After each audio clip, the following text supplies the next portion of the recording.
Have you ever heard of sandbagging in a rec league baseball? Let's talk about that.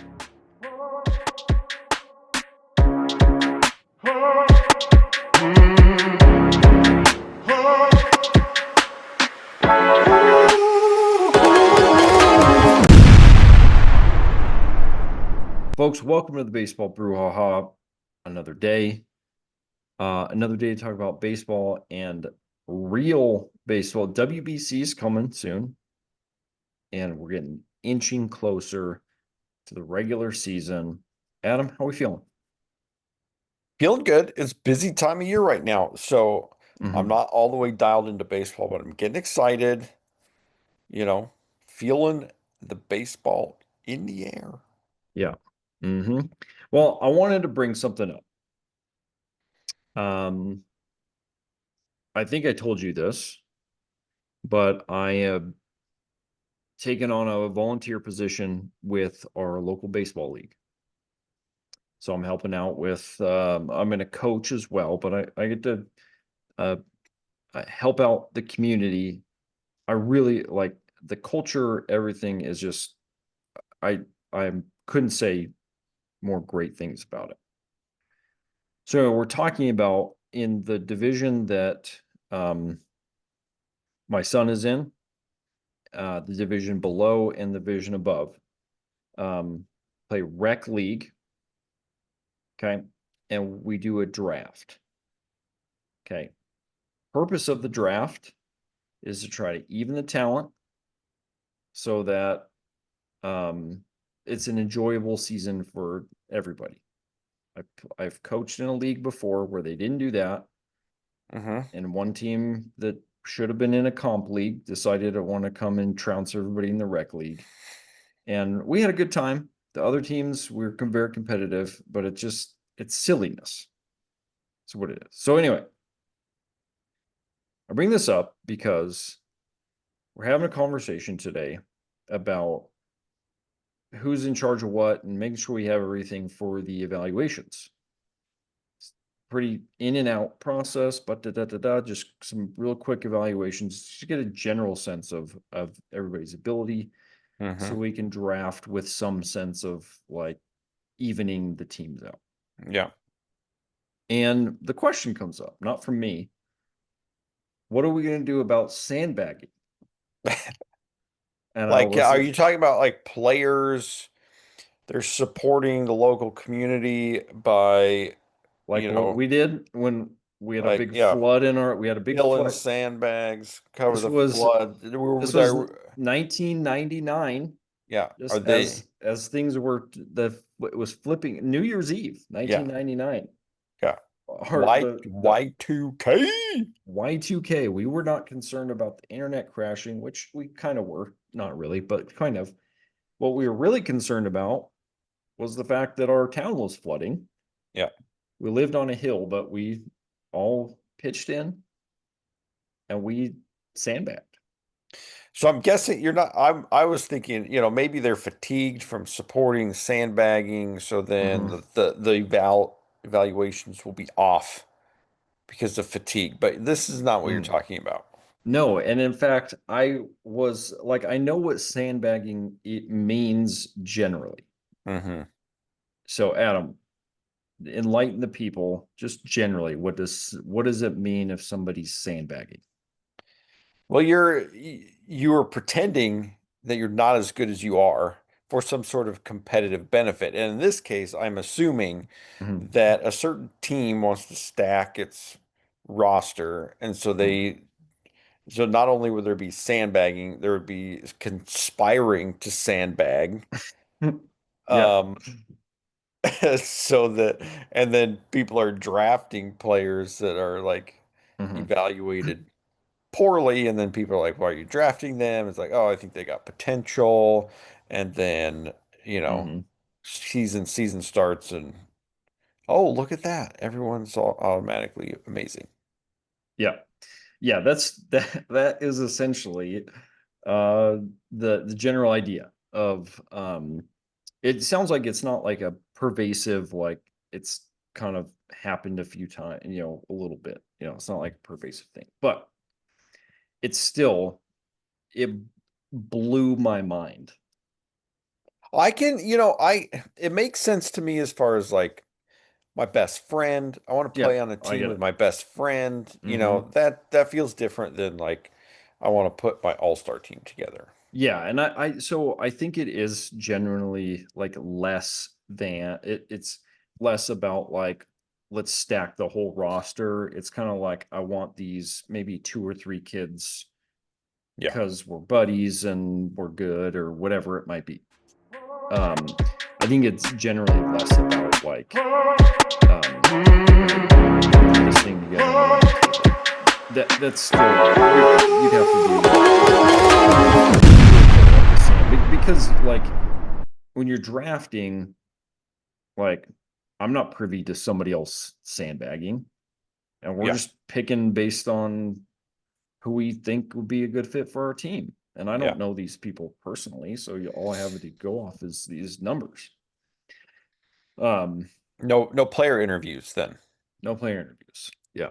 So, um, yeah, it was funny because our first meeting of the year last year, we're we're talking and we're wanting to set the stage of look, baseball's a game of failure, and so we're not interested in people being perfect.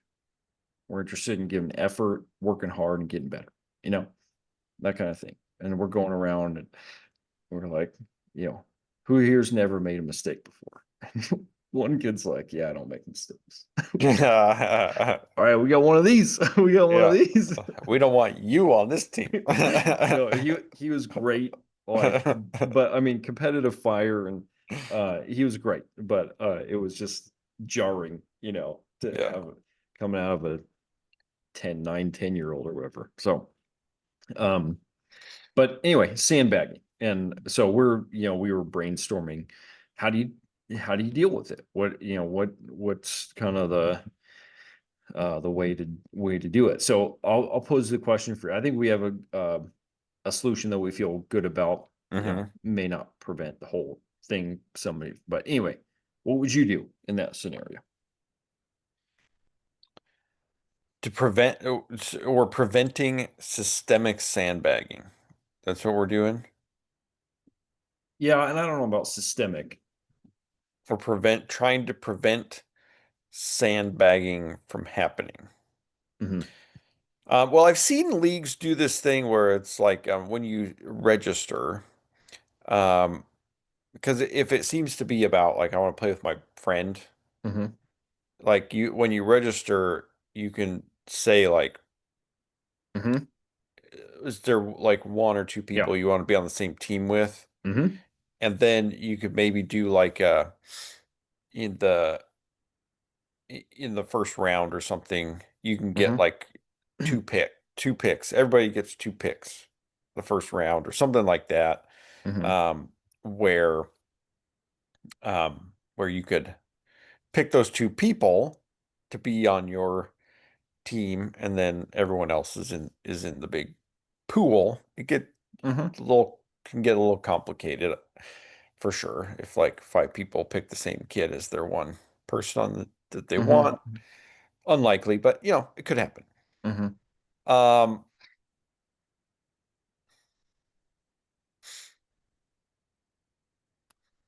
what else?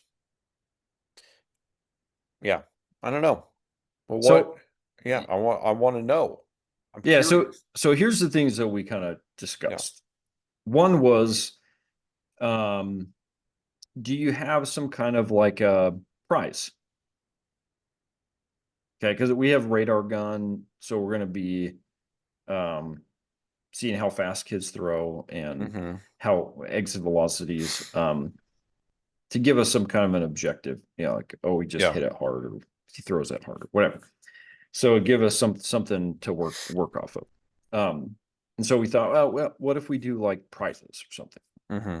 I was like, there's pros and cons, and the way that's set up, it's like if the eighth kid gets the highest thing and he's home and he wins it, now what? Yep. Track down this person. You could do it. It's not a big deal, but it kind of I don't know. It's not that great. It's not a perfect solution. So then I tossed out there, what if you just made like, if somebody gets caught, like severe penalties? So it's just sort of like, boy, I don't want to even mess with that. And I really appreciated our director, baseball. He said, you know what?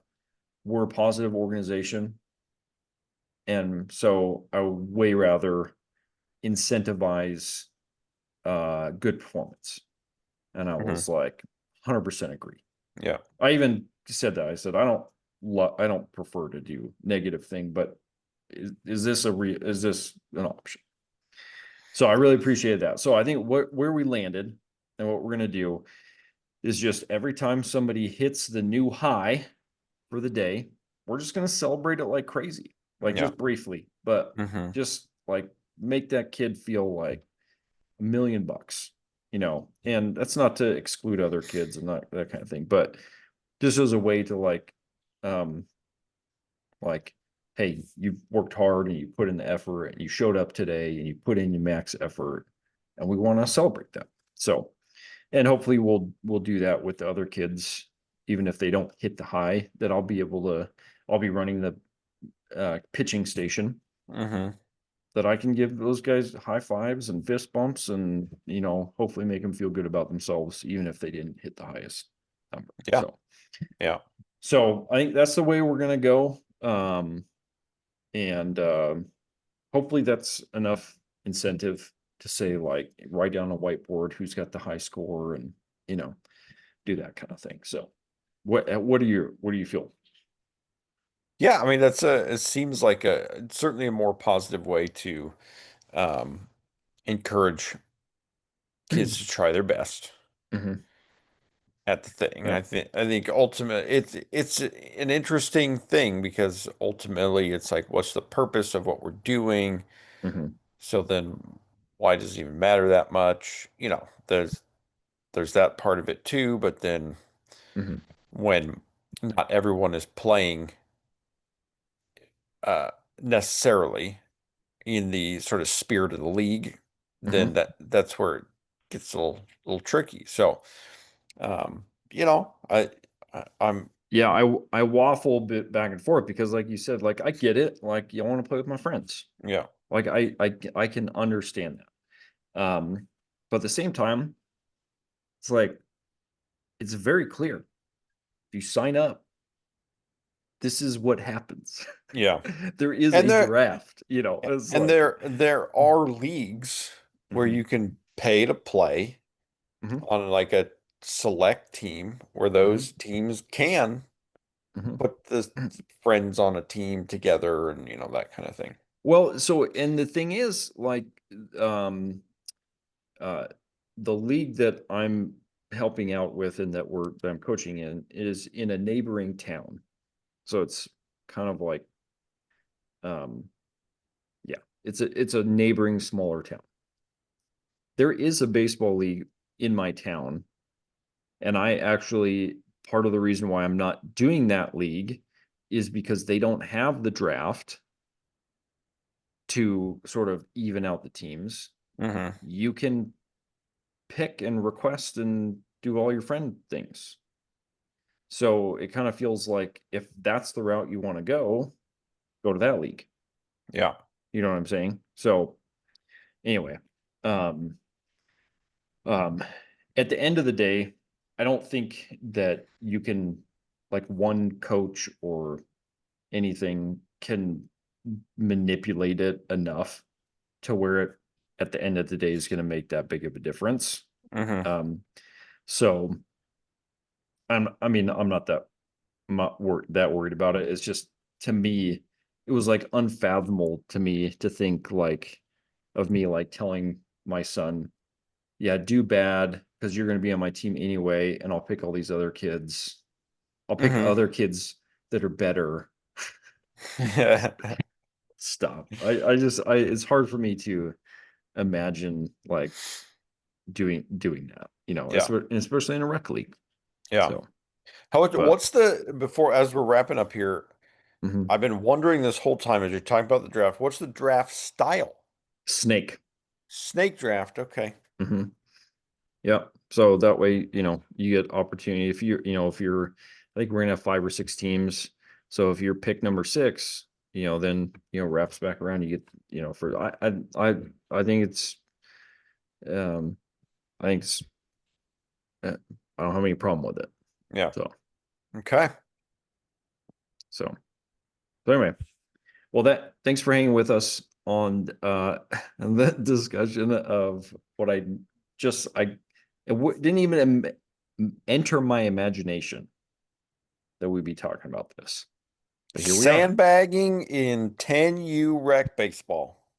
12U. Well, 12U 10U rec. too. It's 10U as Yeah. well. Yeah. 10U, 12U, and middle school. Yeah. But anyway, thanks for hanging with us, for talking sandbagging. I'm excited for the season, no matter how everything goes. It's great. The cool thing is we have our numbers for our league are looking really good, which is great because then maybe you get another extra team, something like that, and just the competition's better. It's just Yeah. more fun. Yeah. Spread it out, have more fun. So I'm excited for that. Thanks for hanging with us. We'll catch you next time.